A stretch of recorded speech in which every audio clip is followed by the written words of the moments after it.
What are some seemingly normal images with disturbing backstories?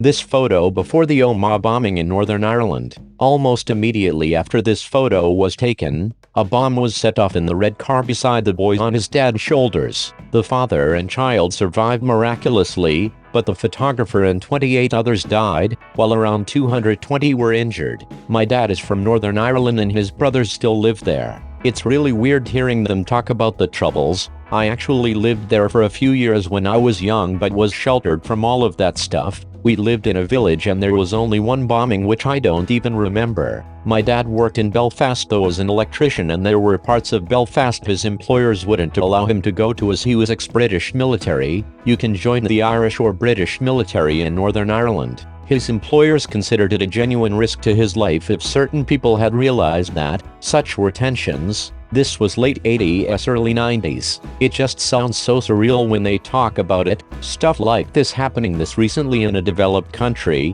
especially one I have direct experience with, is just so weird. I'm from Northern Ireland and my mum's car got stolen used as a car bomb in our town's main street. I live in Northern Ireland, and while this sort of thing is now pretty rare, thankfully, there are still groups out there on both sides and definite no-go areas depending on what religion you are. I grew up in the 80s, 90s, and Belfast was basically closed off with checkpoints everywhere before you could get into the center. You'd regularly be searched going into shops. Towns were shut down in the evening with barricades in place to stop people being able to drive in out of the centers. I remember going to the international airport and there was an army checkpoint a couple of miles down the road from it where you and your car would be searched. It would be hard, if not impossible, going back to that now, but back then it was all considered normal.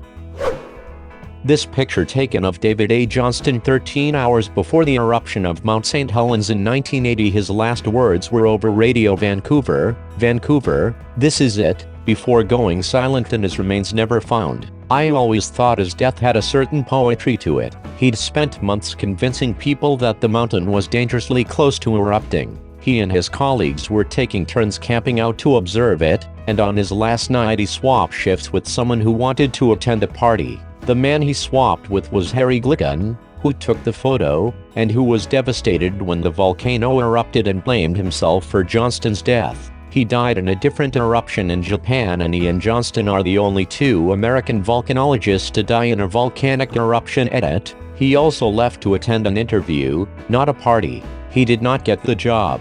He's the one who knew he couldn't escape, right?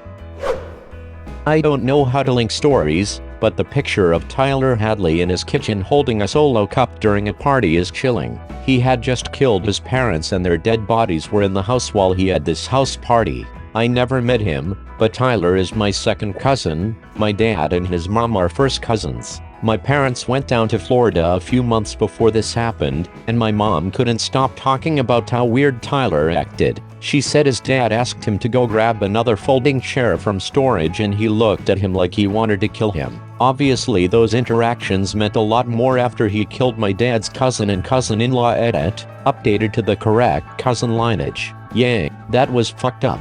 I live about 2-3 miles from that house. My fiancé knew his parents. This article has a really weird way of portraying this story. It's almost like they were blaming the city of Port St. Lucie for the murder because they don't have enough things for teenagers to do. The amount of description and the really weird way it's presented makes it seem like a morbid fan fiction, where the writer had a word count they had to reach. This guy took a picture of a bear while in the woods. Shortly after he took that photo, he was killed by that same bear. I remember that. A few college students were hiking in New Jersey. They were being followed by this bear and it eventually started to chase them. They decided to split up, but it caught one of them. They all met up shortly after and realized one was missing. Ayano Takumasu, a person in a red sweater in the background, lost her footing while posing for a picture and fell into Niagara Falls. That's why I tell myself and my family to not climb on top of anything while we are at a mountain or something. My brother likes to climb on top of fences and explore, and it gives me the worst anxiety ever. Just the thought of him slipping while on mountain freaks me the fuck out. This is why my fear of heights is completely rational. She appears to be on the other side of the wall. If you have ever been there, you would know just how crazy that is. The water is just ripping by near the falls. I swam in a race 7 miles upstream from the falls where the current was supposedly a mere 3.5 knots. Luckily the race was across and downstream because it was mad strong. Yes, I'm kind of amazed no one is freaking out about a person standing on the other side of the wall there. She must have just gone over or something for no one to care. As someone who spends a lot of time in the mountains, there is unfortunately nothing abnormal about people being where they shouldn't, just to get a photo. I know for me I can't freak out every time it happens or I would spend way too much time angry and afraid for other people who make their own, stupid, choices. There is nothing I can say to stop them, and if I try I'm regarded as the asshole and they usually double down on their behavior. I've learned to ignore it and hope I never have to witness a death. Mark Jackson's basketball card. In the background are the Menendez brothers sitting courtside after they killed their parents. Keep in mind this wasn't directly after killing them, this is just between the time they killed them and get arrested. Edit. For a better backstory, here's an article about the murders, unrelated to the basketball game. LOL, it would be really mind-boggling if these guys flew from California to New York to catch a Knicks game right after they killed their parents. I mean, the other comment with the guy having a party in the house with his dead parents in the other room makes the scenario not that mind-boggling tbh. This picture from a hiking trip has an injured woman in the background. She and a friend had gone hiking and slipped off of a waterfall. Too injured to move, they were there for a day before being found. The woman in the photograph survived, but by the time they were rescued her friend was already dead.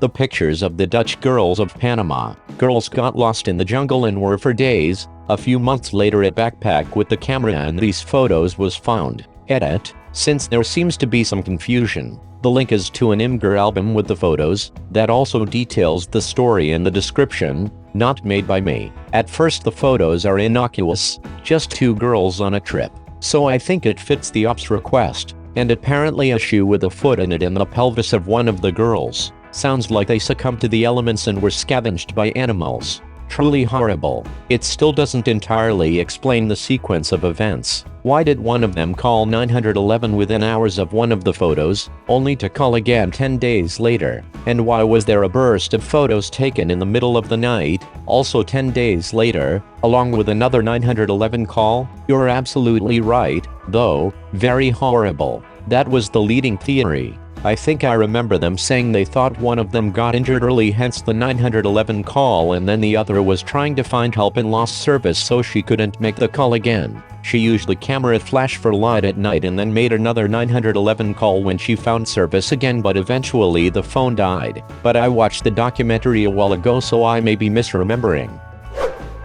The 17-year-old went missing on the morning of February 27th, when he told family members that he planned to hike Haiku Stairs, also known as the Stairway to Heaven. The photo was one of a few photos the teen had texted to family members during his hike, and after extensively studying the pictures they noticed a man in one of them. The family is now asking for the public's assistance in identifying the man in the photo, hoping he may have more clues that could possibly lead to Pua's location.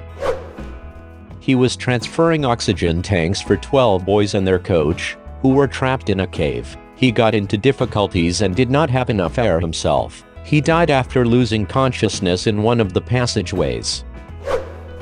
This picture was taken by the crew of a ship who saw this girl, 11, floating on a disintegrating float. Her whole family was murdered on a sailboat by their hired captain, who left her to drown with the sinking boat. She miraculously made it to the court life float. She drifted for 4 days, no water, no food, being burned by the sun.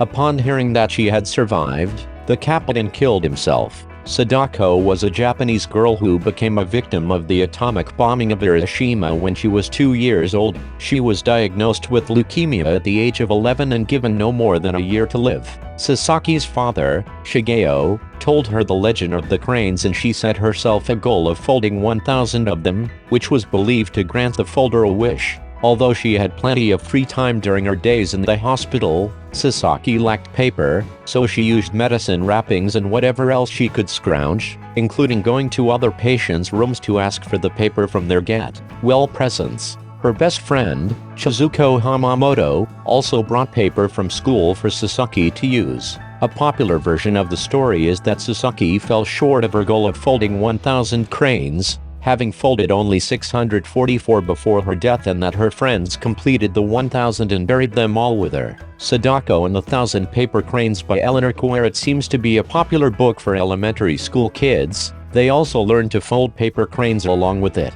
My kid was 4 when she was diagnosed with leukemia, so I'm part of a lot of cancer mom groups. This book comes up every once in a while because it can be tough for our kids to process it. Edit. Sorry, I usually do add this. My daughter is perfectly fine now. She's 2 years off treatment and shows no evidence of disease or long-term side effects thus far.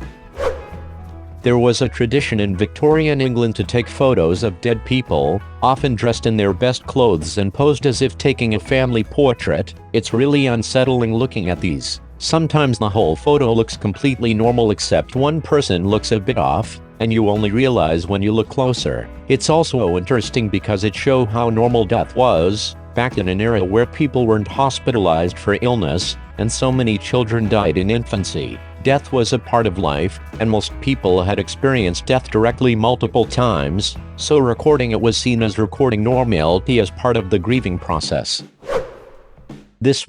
The picture was actually found on the camera of 2 vacationers who were swept away in the 2004 tsunami, which resulted in over 230,000 deaths.